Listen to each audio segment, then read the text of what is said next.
Welcome to the Savour F&B podcast.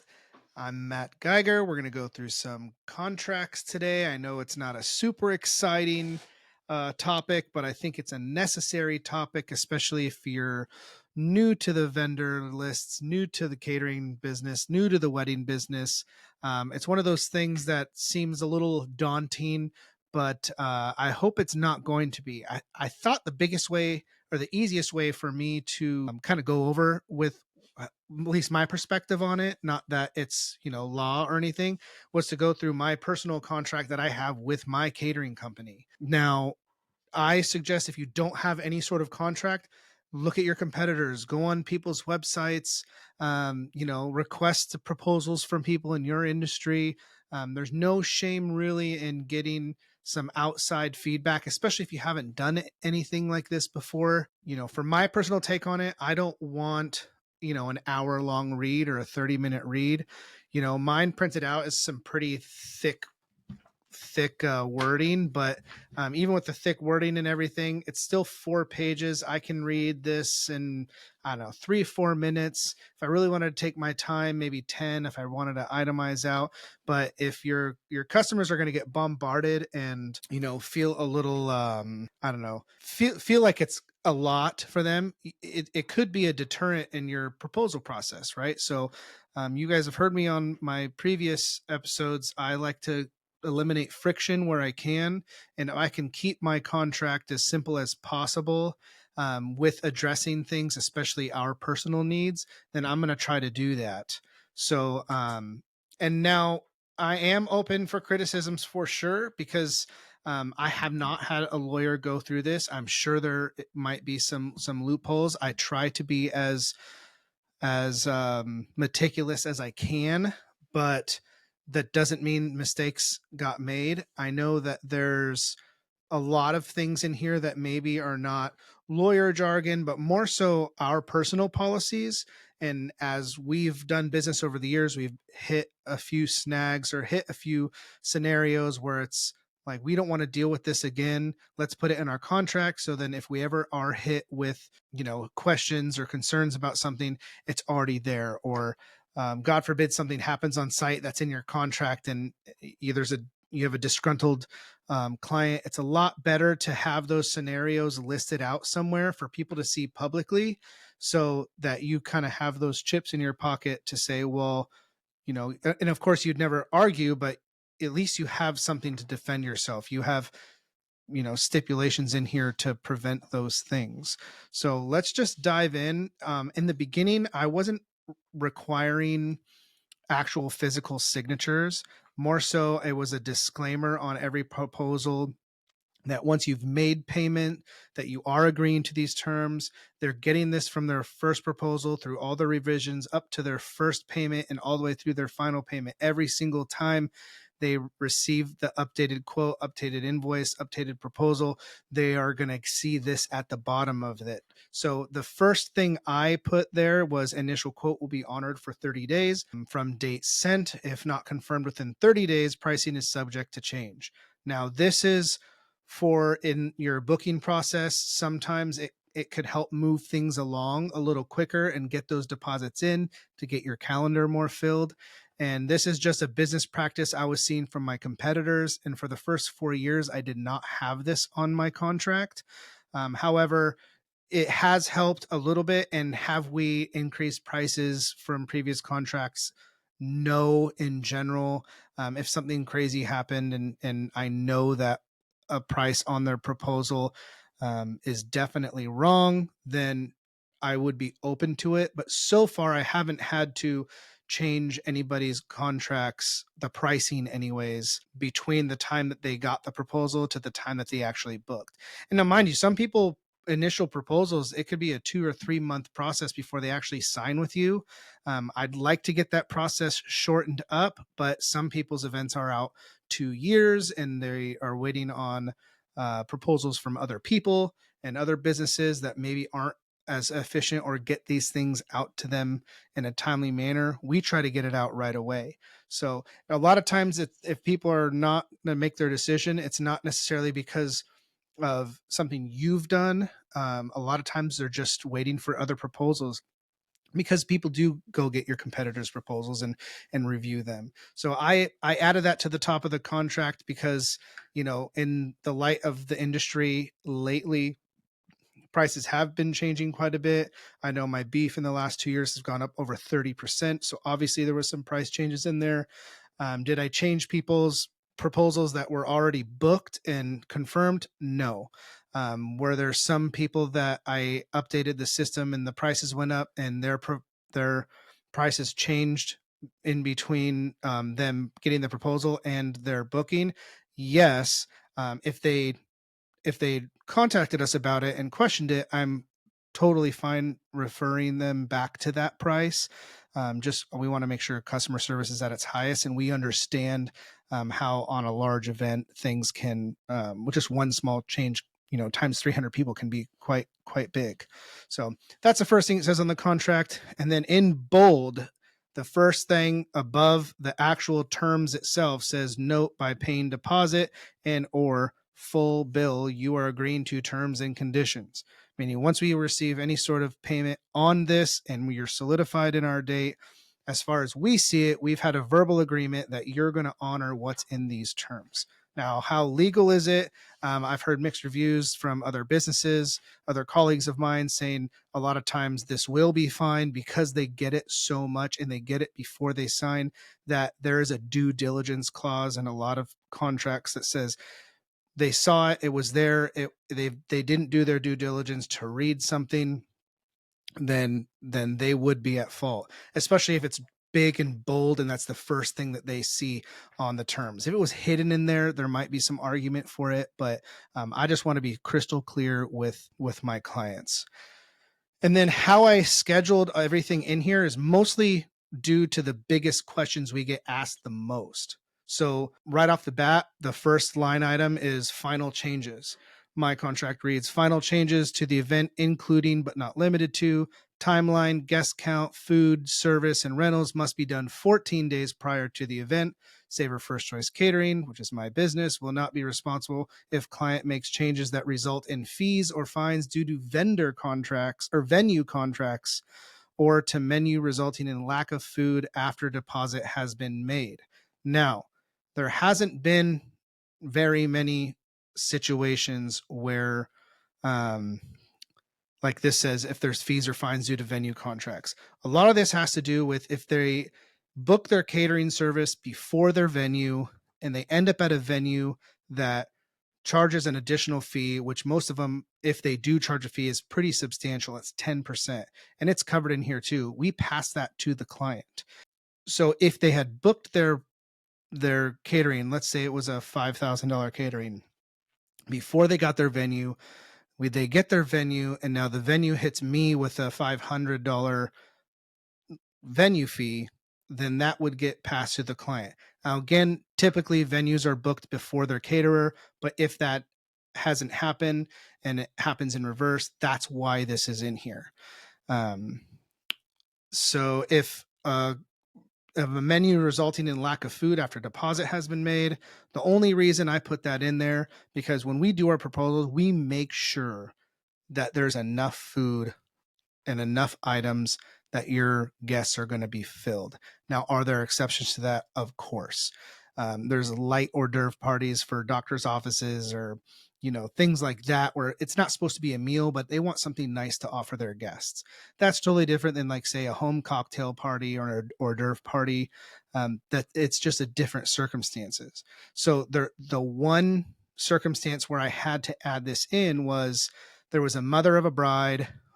We had their menu set. They wanted to do heavy hors d'oeuvres instead of like a full meal. Whenever we do full or heavy hors d'oeuvre parties, even if they're nice small bites, we like to include at least one or two fulfilling things, whether it's a slider, a small pasta, something that's of substance that nobody's going to leave hungry, because there's only so many like little mini crab cakes you can eat. You're not going to get full. So for us, we like to put something heavy in there. So it had been booked. It was closer to the event, maybe a month out.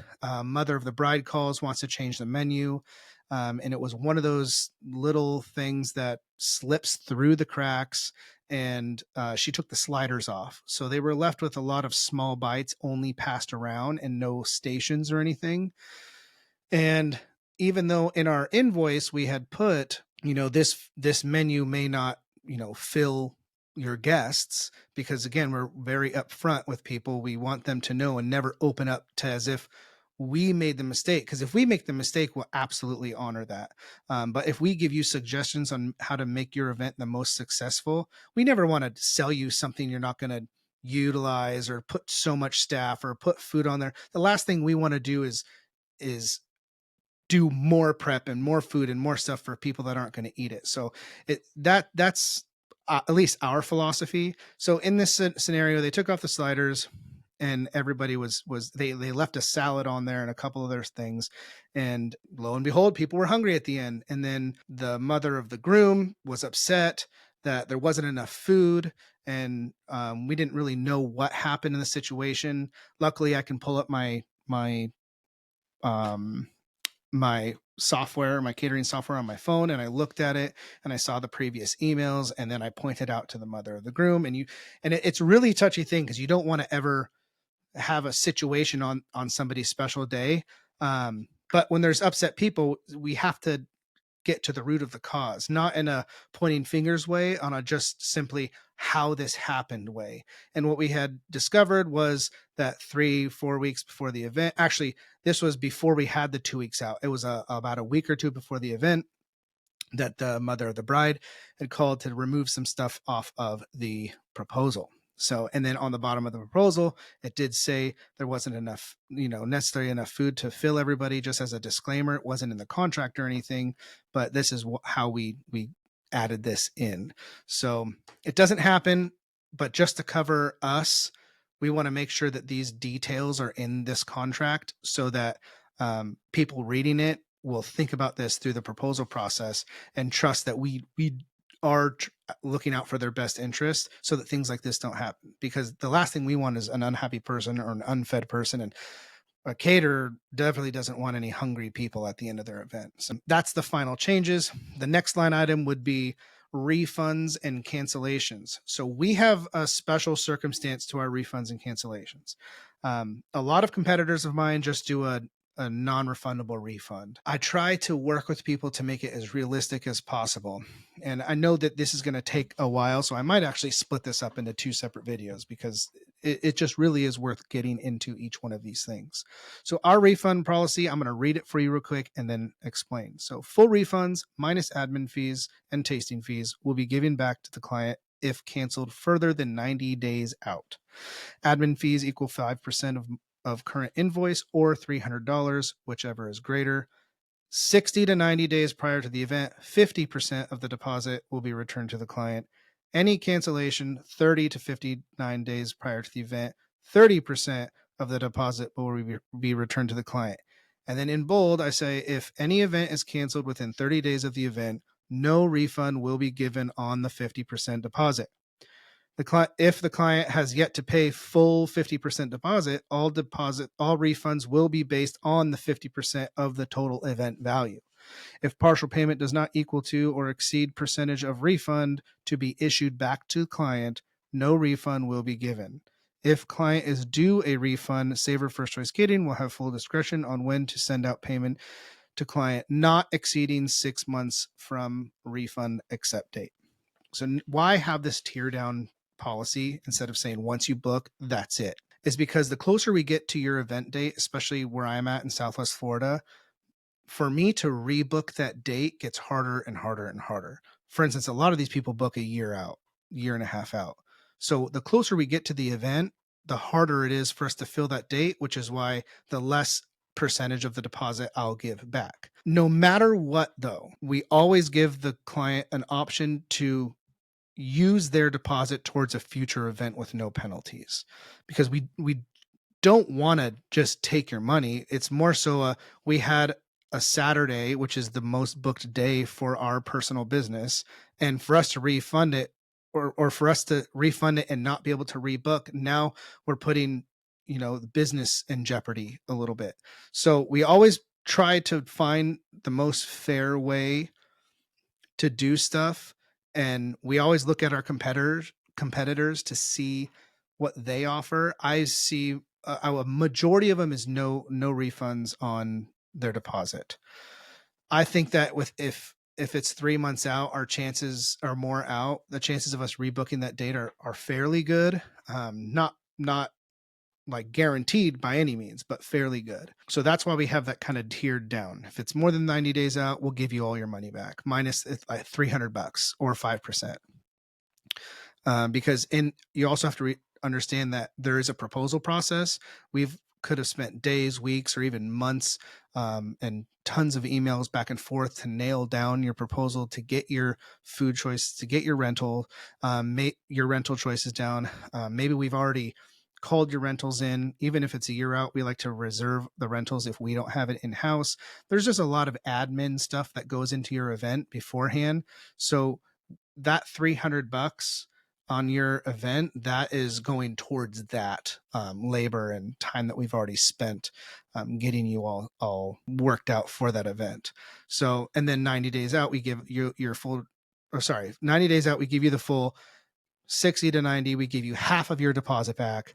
30 to 60, we give you 30% of your deposit back. And then anything under 30 will be non-refundable. Now, again, you can always use that deposit to go to your next event, and we won't take any fees. We'll keep the deposit. And if your next event is a half the size, then it is what it is. We'll honor that 50% deposit just to give you peace of mind. And then we've had very few, but we've had a few weddings cancel, and that, we've had one postponed for 2 years, and they actually use it for like a 70th anniversary or a 70th birthday for their grandparents. It was really beautiful. And so we try to work with people as best we can within our means. The next line item on here we had to do after COVID. I know a lot of people added this kind of stuff in, is our disaster pandemic clause. I never thought we would have to do something like that. But should a disaster such as a hurricane, which does happen, but hurricane, inclement weather, flood, government shutdown, or anything of the sort happen and you choose to cancel your event, the terms of this contract still hold true. You may always postpone your event indefinitely at no additional cost, and your deposit will roll into your postponed date, which is what we just touched on. So with a disaster pandemic, we'll still honor exactly this contract with no changes. I ran into a little bit of an issue during COVID. We had just started the business. And we lost a good amount of events afterwards, but we had just started, so it wasn't as bad. But then like a year or two, almost 2 years later, we got hit with a Hurricane Ian, and that was just a couple years ago. And for that, we had 16, 17 events cancel because their venue was gone, and they had no venue to even get married at. And some of them went up north, some of them did it out of state. So it took a pretty big toll on the business. We got a small insurance claim back, but it wasn't even a quarter of the amount that are deposits that we given out. And then obviously we didn't do any of those dates, and that the insurance claim that we got, it was like almost 6 months later. So it just it wasn't even a quarter of what we had booked.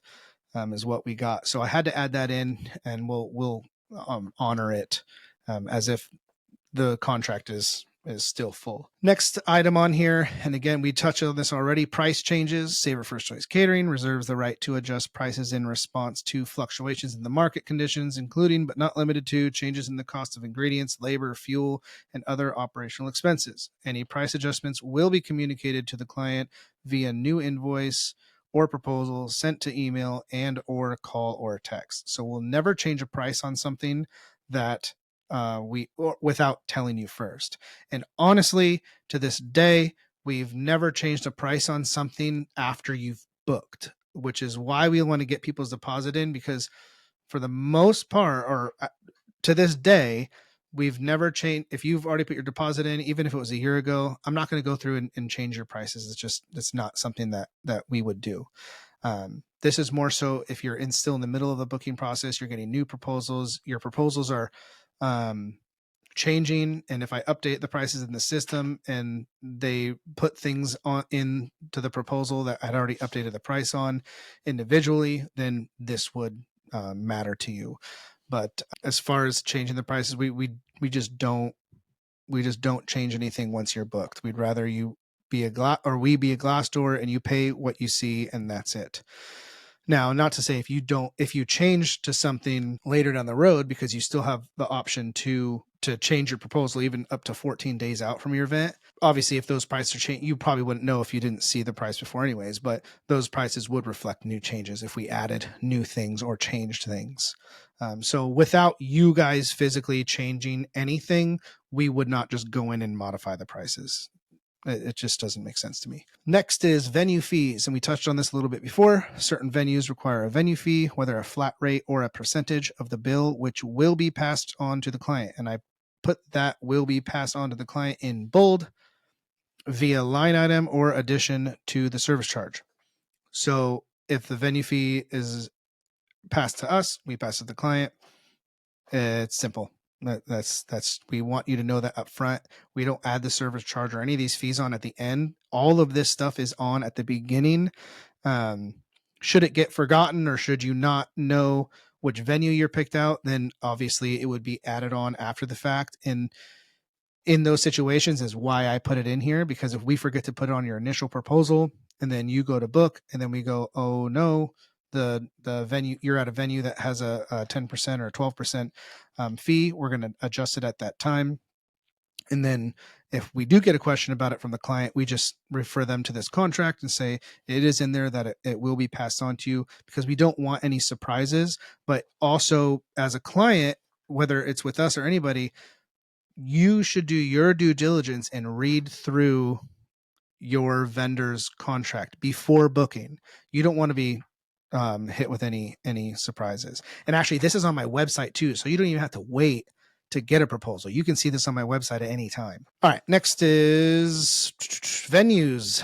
Some venues have different needs than others. Large properties, beaches, etc., will require additional staff, limited menu choices, and or rentals at the discretion of Savour First Choice Catering. Why I put that is some venues are on a beach and I have to provide my own power, water, ice, gas, tent, everything.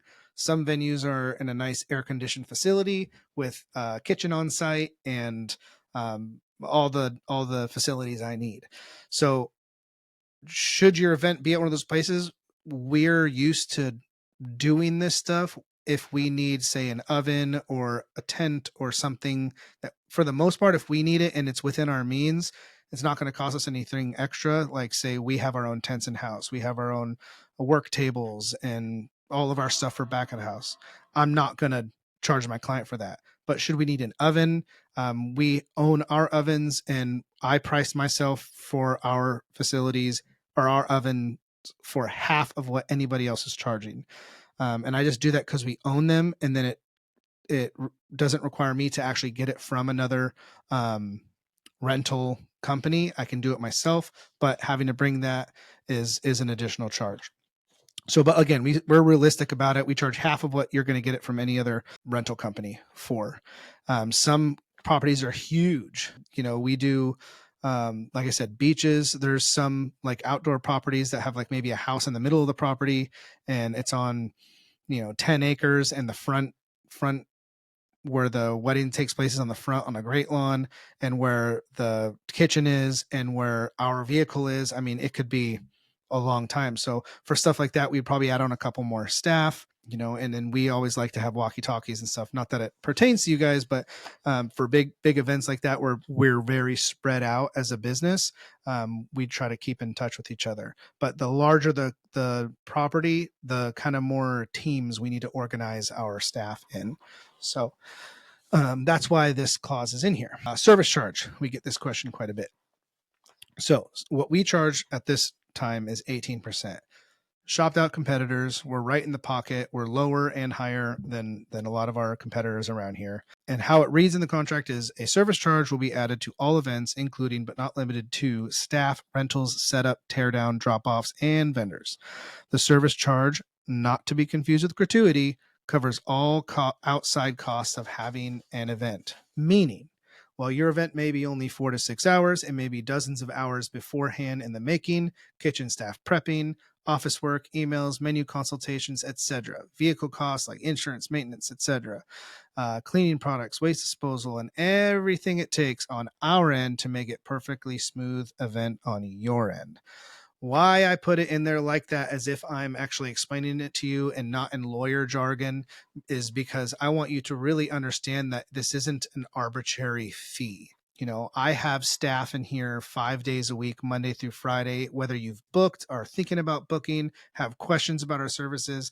I have people here ready to answer the phone and take care of you through the whole process. So I can't really just charge $300 a plate. That doesn't make sense. In a restaurant, you're trying to get all these different costs out of your plate of food. And with vendors and catering, it just doesn't make sense to do that, because it would just be astronomical. So we split things up between food and service and rentals, and that has to be split up just in our industry. So that's what the service charge is for. Some people confuse it with the gratuity. The gratuity for us is at the discretion of our clients. Of course, our staff loves tips, but it's completely up to you to tip them. And we can ask those, or we can talk about those questions through your proposal process. But we just want to make it very clear that in our service charge, that it's not just an arbitrary charge that we're just charging on top of you for no reason. There is a lot of stuff that goes into this. If you do have rentals, we have calls and emails between rental companies, and there's just a lot of things that go into catering outside of just that 6-hour window that we're there. And again, if you have any questions about this stuff, you're more than welcome to ask your sales rep or whoever you're talking to what that's for, and they're going to tell you the exact same thing. You can read it verbatim from our contract and know what it's going towards. Next line item is setup and breakdown. Savour will schedule the appropriate amount of staff to assist in breakdown and setup of the event. Certain tasks may require additional fee to set up, such as, but not limited to, chairs, tables, decorations, etc. What we found, and this is across a lot of different line items, what we found is that there are a lot of people who have never done this before on the client side. So their wedding is the first time that they've experienced catering, or having to hire vendors, or weddings and funerals, I always say, are the first time people deal with this kind of thing. So why we put that in there is because we do events for a living. This is what we do. This is what my staff does. We do 200 or more events a year. We know how much staff we need for something. And again, I'm going to say this because it's not supposed to be a sales pitch or anything. I don't want to sell my customer something that we don't need on site, because then it would just deplete my resources. So at max, we'll handle 2 to 3 events in a day. We don't take on any more than that, simply because we want to keep quality high. And that's not just food. That's quality service as well. And for us to do that, we have to have the appropriate amount of staff there. So what we run into is that people get their proposal and the client wants to dictate how much staff we actually need at an event. And it's a really hard discussion to have, because we do 200 events a year. And for a lot of people, this is their first event of their life, or maybe they've done a few, or it's the mom and she did a wedding 20 years ago, or whatever it is. I know we might operate a little different than maybe people you've hired in the past, but I assure you, it's only to get the best service and best quality out of our business for you. We don't want extra staff standing around waiting for something to do. We want to make sure there's an appropriate amount of staff to not only make everything happen in a timely manner, but also that I don't want to pay for the extra people, and I don't want to charge my client for the extra people to just make us look like we're not doing anything. So some events call for more, some events call for less. It just depends on what you get. Depends on the venue space. We have a formula we use. There are exceptions to that formula. And everything matters. There's a lot of moving parts in catering. You have buffet service or plated service. That's going to require two totally different amounts of people. We have hors d'oeuvre parties versus full dinner parties. Going to matter. It's going to matter, how many staff there. If there's a lot of rentals that need to be washed versus people get disposable plates and flatware, is going to require a different amount of staff. So this is here just to say, we're going to put the appropriate amount of people there to set up. And a lot of times what we'll do, if like for a plated meal, is we'll have like a setup crew or like a normal size crew come in at the beginning like we would normally need. And if we needed a plated dinner, all of the plated staff would come in later, because it's a lot easier to manage a smaller group during setup than to have a sea of extra people. Only so many people are needed to set up a buffet, right? One or two people can handle it, no problem. So for 3 or 4 people to try to do a 1 or 2 person's job doesn't make us look good either. So we'll always try to do a appropriate amount of staff on that. And I just want to make sure that it's clear in the contract too, when you're reading it, that's the information given. So after that, travel time. So travel time for us, we don't have a lot. We don't go too far from us. We'll go an hour or 2 max away. There are special circumstances for repeating clients or off season through the summer where we want more events, that will make exceptions to this. But in general, our travel time will be billed at $25 per hour per employee for events that are 1 hour or farther away from our facility.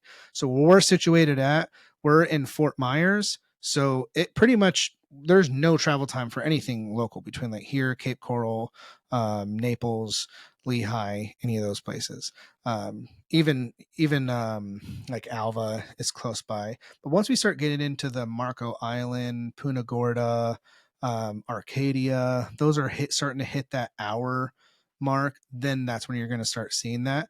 And you'll see that the $25 an hour isn't what we charge people on site. This is just so that I can give my staff that extra hour of pay to come and do your event. We're not making any money on that. It is just simply so that I can get more people to want to drive an hour. A lot of people don't want to drive that hour, and it's an incentive for my staff, if they're going to get paid to drive to the event, that they're going to want to sign up for that specific event. Next is a breakage/loss clause. Client assumes full responsibility for any damage or loss, whether the client's property or company's property, of any equipment, including but not limited to catering equipment, tents, tables, chairs, linens, glassware, china, or flatware. To this day, we've never back billed somebody for anything. So this is in there because I was looking at other contracts, and this is what they have, and it protects me should something happen. I'm not going to back bill somebody for 2 broken glasses. That's crazy. It just doesn't make sense. So that is in there non-arbitrarily, but there will be a day in the future, hopefully not, that maybe this comes up. But to this day, we've never back billed somebody for any damages or anything from their side or my side. It just doesn't make sense unless it's a something big happens, and knock on wood, that hasn't happened yet. Leftovers. This is an important one, especially because there's kind of a mixed understanding of what it is. So I'm going to read it for you, and then we'll go through it. In the event leftovers are left to the client, Savour First Choice Catering will not be held liable for any foodborne illness caused from food being left out. Leftovers are, and in bold, not guaranteed, and it is at the discretion of the staff to leave leftovers. Leftovers are not the property of the client. Leftovers are the company's insurance policy to make sure the event does not run out of food. Leftovers will be distributed to the vendors and staff working the event before, in bold, being left for the client.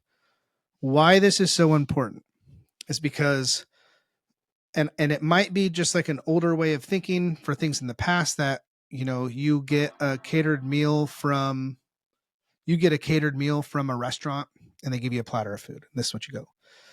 For what we're doing is, you tell us how many people are at your event. We agree to feed that many people. Not we agree to feed that many people and then give you all of the extra we made. So, excuse me, my computer keeps going off, so not a big deal. So, do we leave leftovers? Absolutely. We absolutely leave leftovers. We don't take anything back to our facility. So if it's not left for you, we either distribute it to our staff or throw it away. So we have to put this disclaimer in there because we have heated it. It has sat. It's been your event. And then technically, food code wise, anything out for 4 hours needs to be tossed after it's been heated up. So this is to protect us just in case somebody does get sick, which again has never happened. And also so that there's an understanding that if you should see some leftovers and they're not packed up for the client at the end, that's not the client's not entitled to those leftovers. They did not pay for those leftovers. They paid to feed that amount of people. If that amount of people ate, we're not obligated to give you more.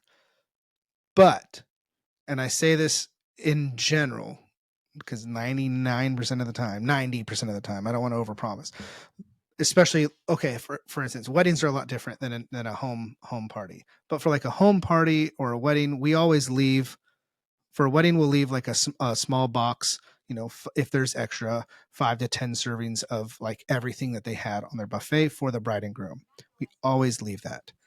So sorry about that. Had a little technical thing.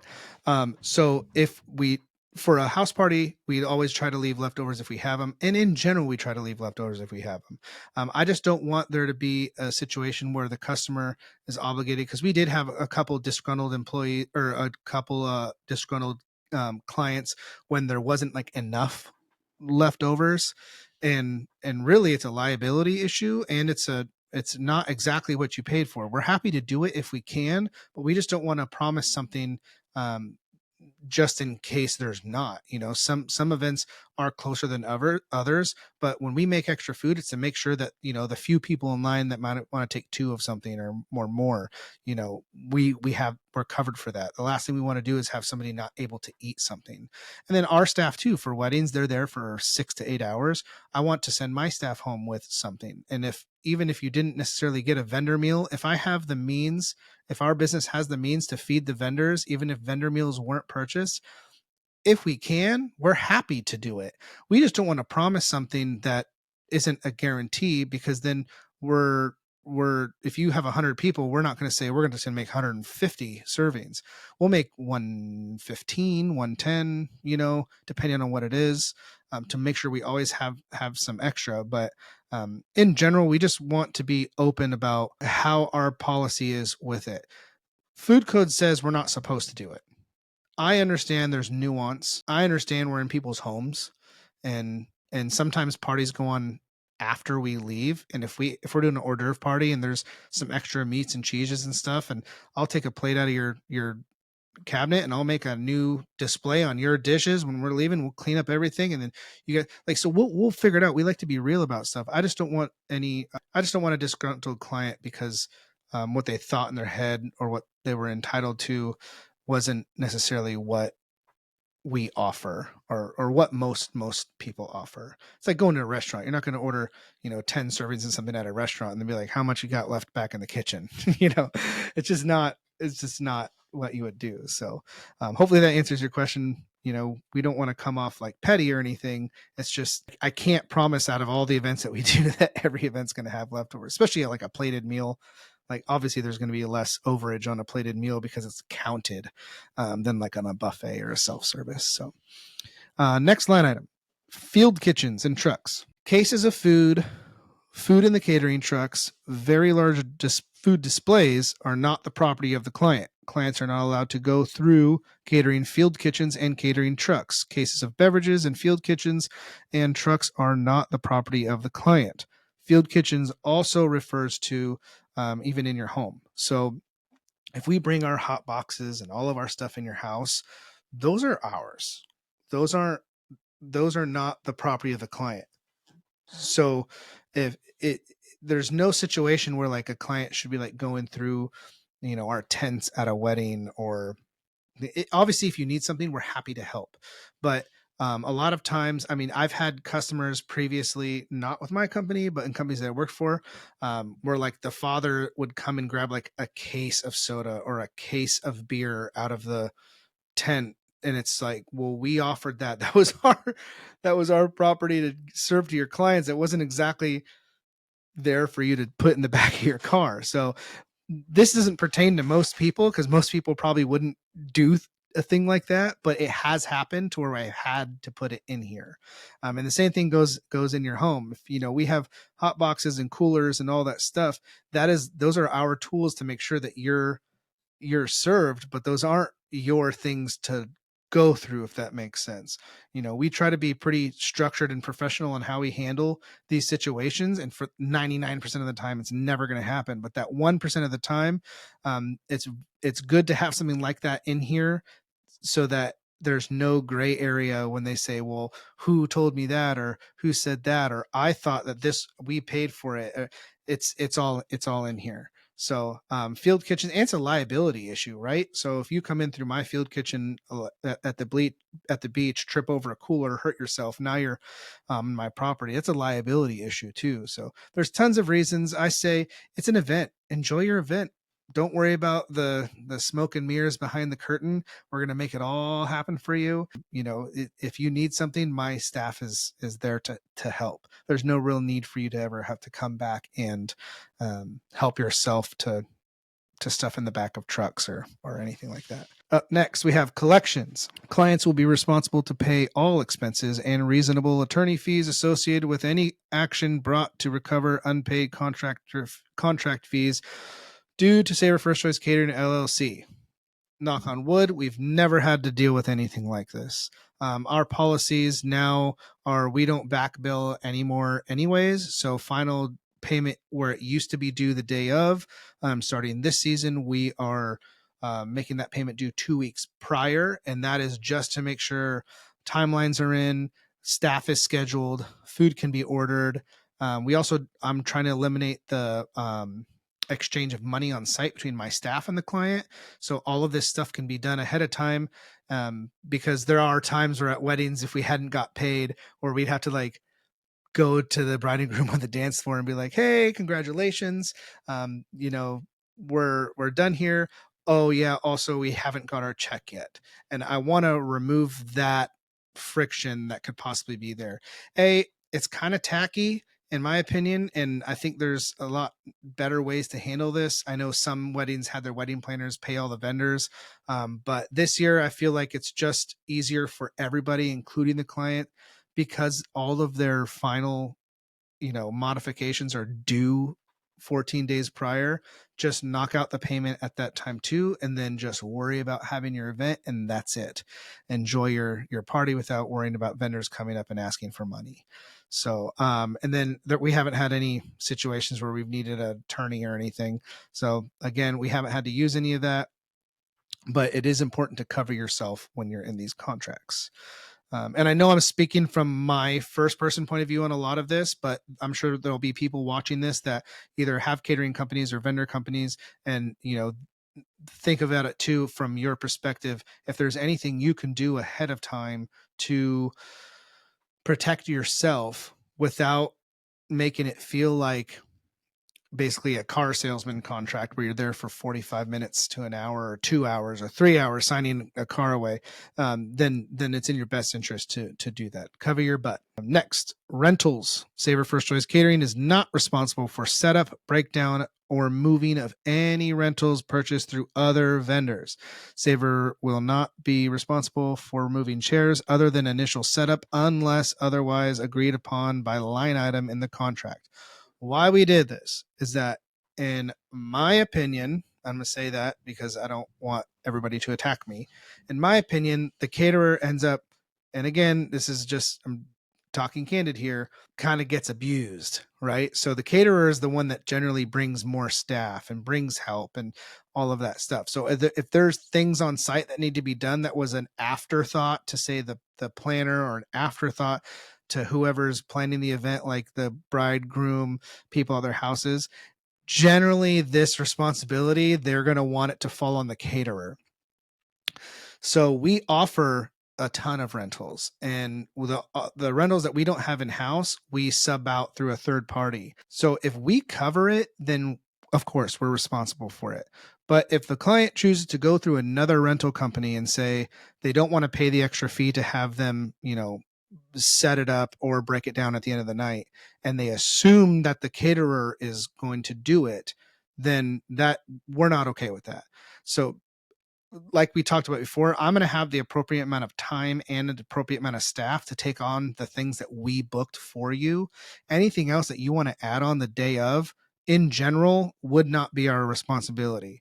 Are there exceptions to that? Of course. But the big one that over the last couple of years that we've changed was moving chairs. A lot of people, and I get it, a lot of budgets aren't the same, and some budgets don't call for it.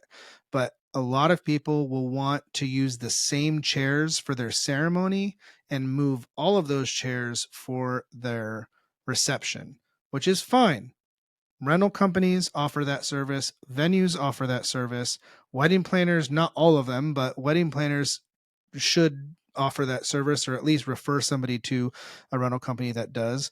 Because if you go through a rental company and you're paying the rental company for the chairs and the delivery and the pickup, and the caterer you didn't pay at all for those chairs or tables or linens or anything like that, and now you expect them to move, and so it could be 50 chairs, it could be 300, that's something that I need 2 or 3 or more designated people to do.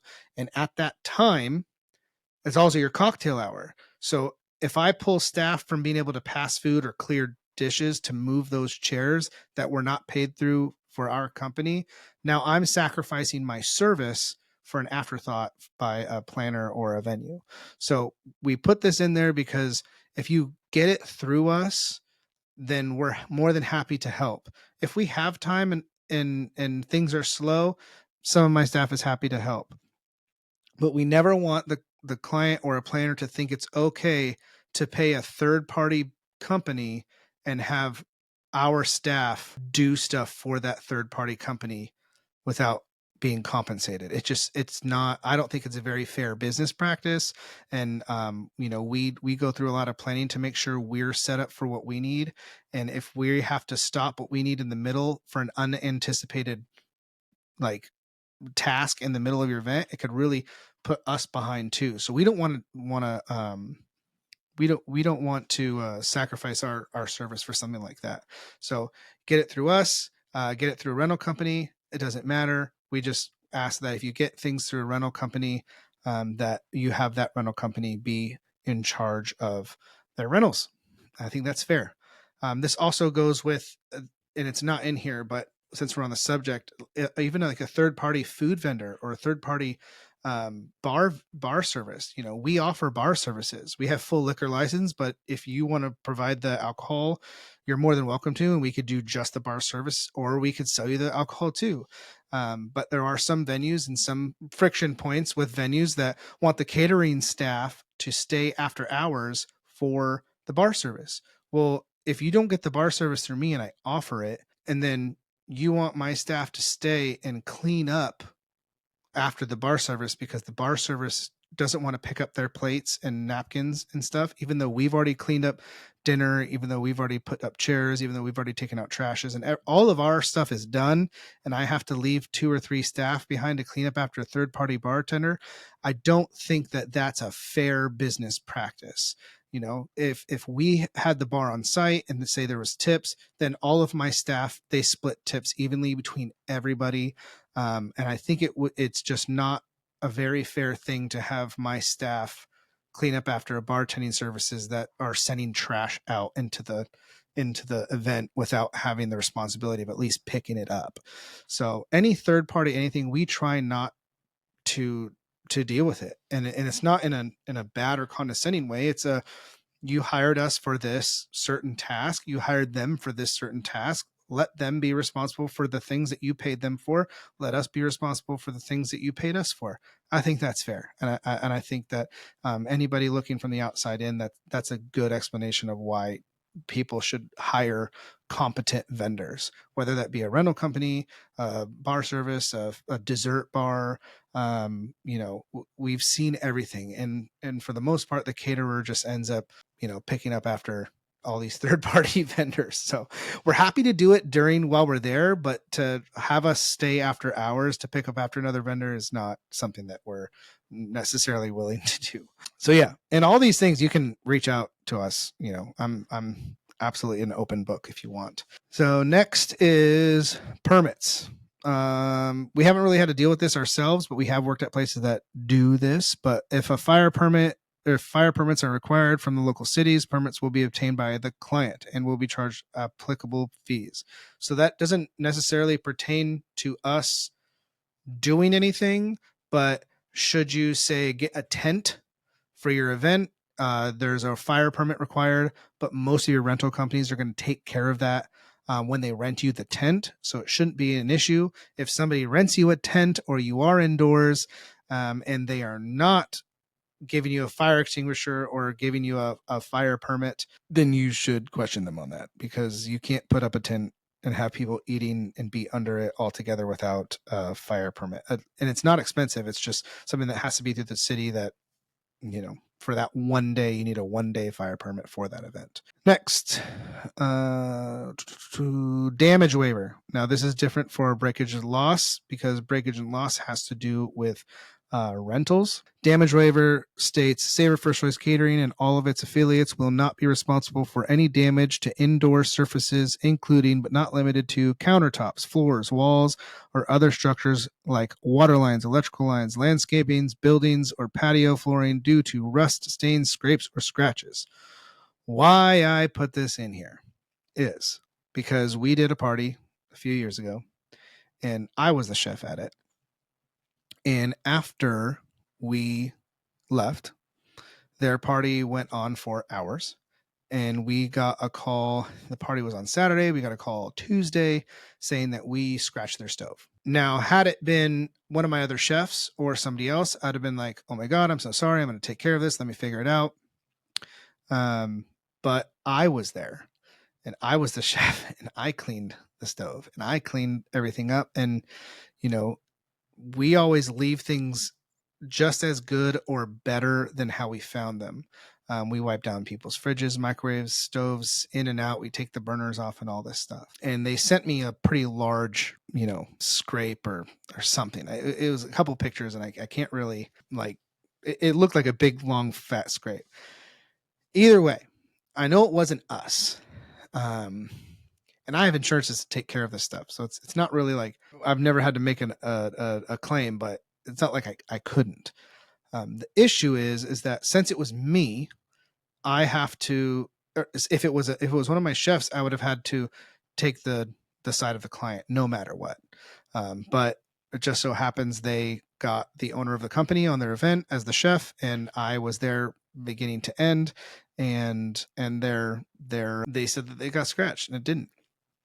So this is why I put this in here, because obviously if we had done something, we will take full fault. But since she didn't have any pictures of it beforehand, I went and looked, or I saw the pictures of it.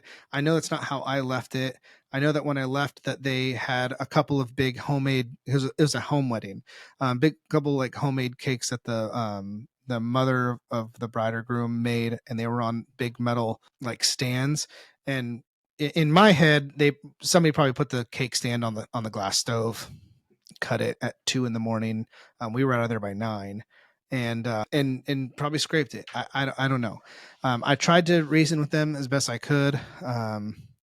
I tried to give them because they were regulars too. We'd done their event several times, which is another reason why I would hope that they understood. But it was pretty clear that they were adamant on getting their glass top replaced. And from what I know from the bride and groom, because it was actually their parents' house, is that the parents made the bride and groom actually pay for the glass top. Opinion based, or my opinion, I don't think that necessarily should have happened. But either way, if I can't definitively say that, if I can definitively say that's not how we left something, then I can't be responsible for paying for something that I can definitively say that we did not leave it that way. Had it been a staff person of mine and I wasn't there, then of course I have to take the side of the client. But in this special circumstance, it was me. So I put a damage waiver in there. It's never been an issue. There was one issue with a rental company that when they were dropping off the rentals, it wasn't us, but it was the company that we contracted. They backed their box truck into like the corner of the house, and it broke their rain gutter. And for that, it was really easy. We called the rental company, and we only deal with people we like dealing with, and they were happy to fix it for them. So no harm, no foul. They were all touched up, but it's just important to have stuff like this to protect you in the contract. Next on the list, staff client etiquette. This was a brainchild of mine because there are situations when you're working with people closely in their homes and you're working with like families, and it's a little bit more of an intimate setting than say like a restaurant. Obviously you go to a restaurant, all the staff is at work. When we go to somebody's house, we're in their home. So sometimes they think, different rules apply, but we hold ourselves as professionally as possible. So we don't want to treat it as if we're in a home. So, or in a restaurant. So how it reads is, all staff report to their lead supervisor on site. Client must go through the lead supervisor before having to pay. Oh, sorry. Let me restart that. All staff report to their lead supervisor on site. Client must go through the lead supervisor before having staff do any tasks. Staff will not be offered alcohol by client. Staff persons are not permitted to drink on site and will not accept drinks from client. This includes off-site and in-home caterings. This is a two-part thing. First, we have a special lead on site that handles basically running all the staff. It's very common for a planner or one of the homeowners or somebody to just say like, hey, can you come help me with blank? A lot of times my staff is busy doing stuff and that the lead has told them. So how we kind of fix that problem was we just explain to the customer, and we have a procedure for this too, that the lead person on site, that's going to be your contact. And if you need anything, let them know. And then if they can help you, they will. And if they want to relay that to one of the staff members, they will, to make sure you get taken care of. And then procedure wise, for us personally, when we get on site into whether it's a venue or a person's home, the lead person themselves goes in first without the rest of the staff. The rest of the staff hangs out kind of by the truck while the lead goes in, gets a lay of the land, talks to the client, asserts that point of contact, and then so they can come out and relay to the rest of the staff really what's going on. And the last thing I want is a group of 4 or 5 staff or more wandering around the client. It's just it doesn't look right, and doesn't really establish that connection between the lead and the client. So, and then the second part of this was the alcohol part. You're in someone's house, they're having a good time. It's really easy and really common for them to kind of invite you into their party. What I tell my staff is that's not your party. It's the client's party, and we're the help. So, we, as much as we're friendly and talkative and have a good time and upbeat, we never want to cross the line over to the friend stage, or we never want it to be confused as to why we're there. We're there to serve the client. We're there to make sure their event goes off perfectly and it gets cleaned up perfectly and everything's safe. And we can't do that if the client, or if somebody is drinking alcohol. It should be a pretty simple thing, but the amount that it happens warranted me putting it in the contract. I would say more than 20% of the time. So more than 1 in 5 times when we're in someone's home, they offer our staff alcohol. And it's just because you're in your home, but we are there to do a job. We're there to be professional, and we're there to make sure you have a good time, but to make sure that at the end of your good time, everything's cleaned up and it was like we were never there. And for us to do that, we have to hold ourselves in that professional manner. So I created this staff/client etiquette clause just to express that to the client, because we get asked a lot to join in the fun, and for us to be professional, we have to hold our standards. So yeah, there's that. And what I'm going to do is I'm going to actually split this off. Actually, no, we're almost done. I was going to do another video, but we only have a few more to go. Cool. All right, next, bar service. All bar services include 4 hours of bar service. Any more hours after that will be billed accordingly. Substitutions are at the discretion of Savour First Choice Catering. Those substitutions, really, they're not going to be like big things. They're going to be mostly for like well bars or, little stuff like say we couldn't get it. But in general, the beers and wines and everything, we let the guests or let the client choose. In our 3 bar package or liquor packages, designate which kind of liquors are in those. So should there be a situation where a certain liquor isn't available, then we will trade it out for a similar like price point liquor. But of course, if we would let the client know that hey, it's never happened. I'm just saying a situation that could possibly happen, but that's what that's there for. Really, this is there to say that 4 hours are included, which it says it on our packages, but it's always good to be very thorough and very clear about your services. Tents is the next line item. Tents require a safety package, which includes all necessary safety equipment required by state, fire marshal, and our insurance carrier, fire extinguishers, exit signs, etc. We touched on this a little before. This just specifies tents, but there are other venue, if the venue doesn't have an existing fire suppression system, that's another way when you need to get a fire permit. But this is specifically with tents, just so people know going into it. And we don't even rent them anymore. At the very beginning, we were subbing them out, but I'm just going to let the professionals take care of that. So even if I subbed it out, I was still having to answer a bunch of questions that I'm not comfortable with. So if you do need something like that we don't offer, we're going to send you to somebody that we trust. And by all means, you can choose whoever you want, but we'll always send you to another vendor that we trust to take care of you and that we've worked with before. So that's tents. Third-party food and beverage. We also touched on this a little bit. No third-party food, whether homemade or from another vendor, is permitted to be near or on the same table as Savor's food display. Savour First Choice Catering staff will prioritize our food and beverage and display and equipment before addressing third-party debris. Savour will not be responsible for pickup of third-party vendors' garbage if it will result in a later departure time than set in the invoice. This has evolved over time. Things were added to it.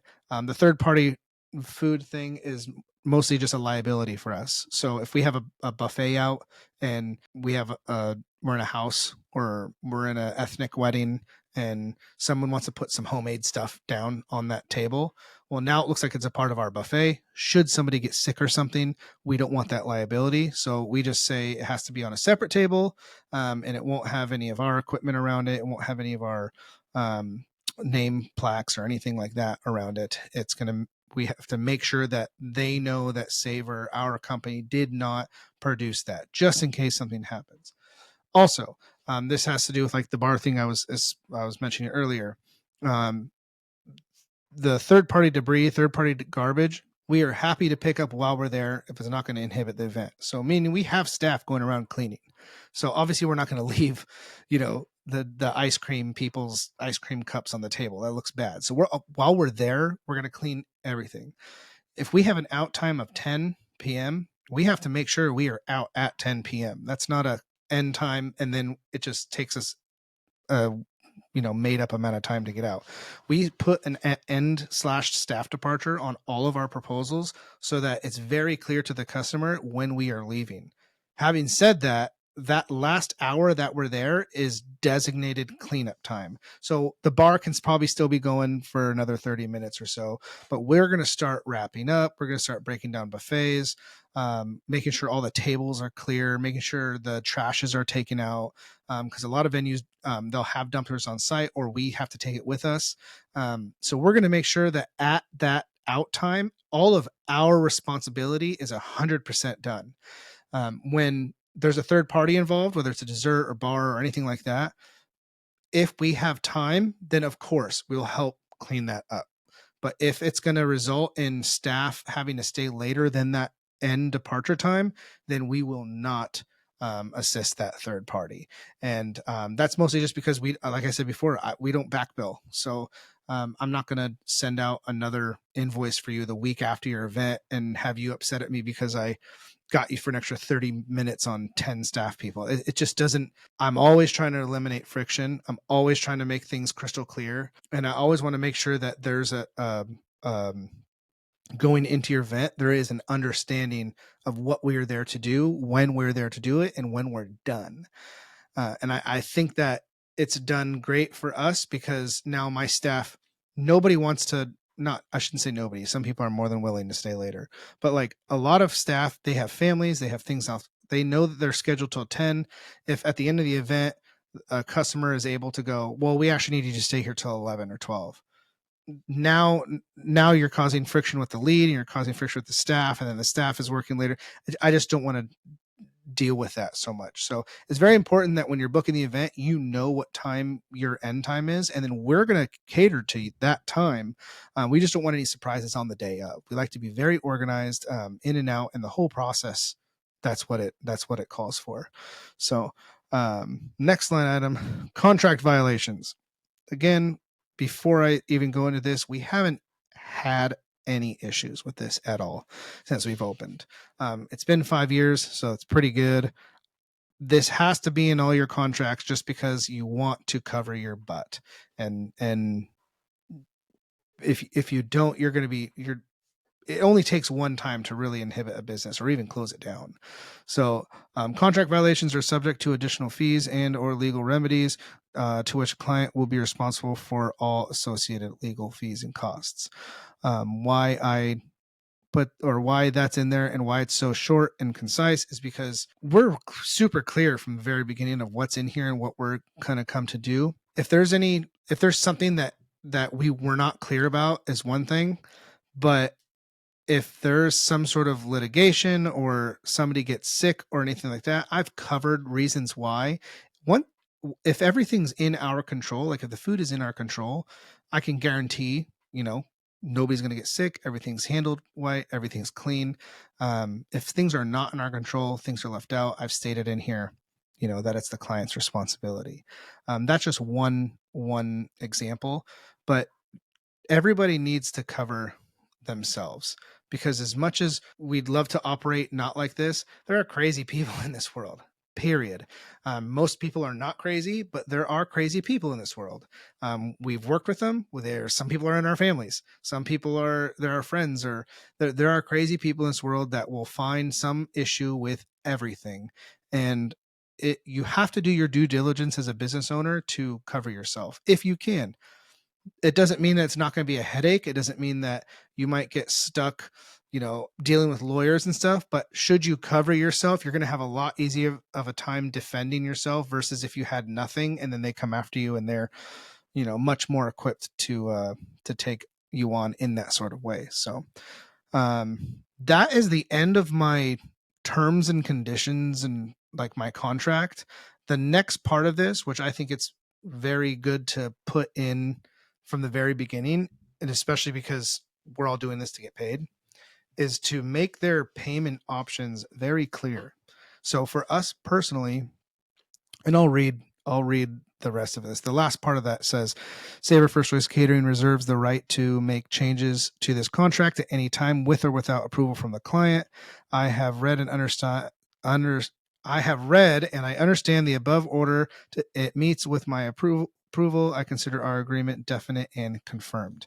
Now I've never changed this against somebody's. I just have to put that in there again to cover myself. Should I make a change in here and we have 200 open proposals, and we forget to sign one, it's going to be like small stuff. It's never going to be big stuff, but I have to put that in there to protect myself. But following that is important. It's our payment info. And why I think you should put this in your contract is because from the very first time you send it to them, you want to be clear on what your needs are. So for us, we require a 50% deposit to book the event. So you don't want that to come as a surprise later. So and we have certain payment options. So we accept Zelle, Venmo, Cash App, cash, check, and credit card. So we have 6 ways to get paid. The credit card's going to result in a fee. It's listed right in here. Everything else, there is no fee. So if I pushed you to only do credit card and then charge you the fee, morally, to me, that's wrong. But you have 6 ways to pay. So if you have that mapped out in here, it's really easy. Now, I will say that most people still, after all of this, don't read through their contract. It's astonishing, but I don't know. I would read through it. But so the payment info, what I say is event deposit. Upon signed contract, 50% deposit is required to hold the event date. A credit card would be held on file. A lot of times you don't hold a credit card on file, but it's in there just in case one day I have a system that's able to, a lot easier. I just wanted to state it in the contract. Final payment. Event must be paid in full 14 days prior to event. Any event booked within 14 days will need to be paid in full at the time of booking. Late payment. Late payment will result in a late fee of 5% of total bill if paid within 1 week of the event. More than 1 week late will result in 10% of the total bill late fee. 2 weeks or more will be sent out to collections and filed with credit bureaus. Have I ever had to do that? No. We've never had to do that. But we've had to chase people down. And especially when it's regulars, it's hard. But we've had to do that. So I've never charged anybody a late fee, but as we grow, there's going to be more and more situations where I have to. So all checks should be made out and payable to Savour First Choice Catering. Cash payments are subject to a 3% discount at the discretion of Savour First Choice Catering. Gratuity. It's very good to have a gratuity thing in your contract. Gratuity is at the discretion of the client. Our staff works hard to give the best possible experience and are very grateful and have appreciative and they're appreciative to receive gratuities. Tip jars will be put out on bar setups unless otherwise specified. As a business owner, I want my staff to make money. I want them to do good. I want them to want to come to work. So I put this stuff in there not only just to be clear that like the service charge isn't a gratuity, but also a reminder to my clients that it is customary, or not customary, but it is nice to tip your staff. And being clear about that up front is just, for me, it's always going to be better. Payment options for us. No fee options include cash, check, Venmo, Zelle, and Cash App. And in there, I put, obviously, cash, we would schedule a meetup. For check, it would be mailed to our mailing address. Venmo has the name and the PIN of what it needs to be sent Venmo, and Zelle has the email associated. They're set up for if they want to book you right now, they have the means to do it. They know how to do it. The disclaimer before says, please use memo for checks or notes on electronic payments to state the name of contact, event date, and invoice number. The last thing you want as a business owner or a vendor is to have a bill come in, or a payment to come in and not know which event it's for. So these things are very important to state in here, so people have a very clear understanding on how to pay and how when we receive it, how we can categorize it. Because if I have to spend 30 or 40 minutes, looking through proposals to see which one match the amount, it's going to be, it's just time consuming. It's a waste of time. So be very clear with people.